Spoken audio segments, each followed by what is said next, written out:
మళ్ళీ మళ్ళీ లే.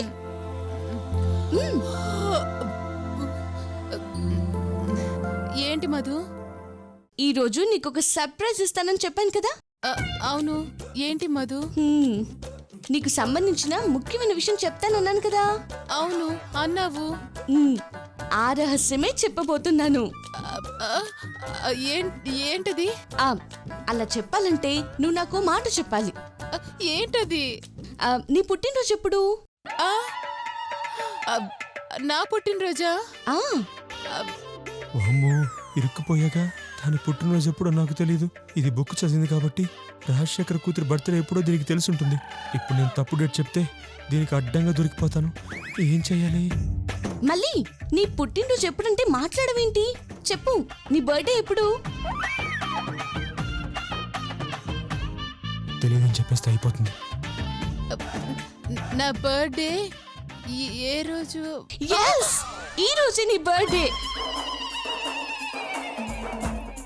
నేను ఏ రోజు అనబోతుంటే అది ఈ రోజు అనుకుంది. అమ్మయ్యా, అంతా నా మంచిగా జరిగింది. అదే మళ్ళీ నేను నీకు చెప్తానన్నా సర్ప్రైజింగ్ న్యూస్. ఓ అలాగా మధు. అయినా నా బర్త్డే నాకు తెలీదా అమ్మా? ఊరికే అడిగా. Anyhow, wish you happy birthday. Thank you. ఏ అంటే అది నేను ఇంకా ఫ్రెష్ అప్ అవ్వలేదు కదా. ఓ, స్నానం చేయలేదనా? Thank you. సరే పద వెళ్దాం. ఎక్కడికి? స్నానం చేయడానికి. బాత్రూమ్ లో చేసేస్తాను కదా. అయ్యో, నీ బాత్రూమ్ లో చేయడానికి అది మామూలు స్నానం కాదు, మరి మంగళ స్నానం. మంగళ స్నానమా? అంటే మేమందరం కలిసి నీకు నలుగు పెట్టి స్నానం చేయిస్తాం. ఏం పెట్టి? అదే మళ్ళీ నీకు ఒంటి నిండా నలుగు పెట్టి స్నానం చేయిస్తాం.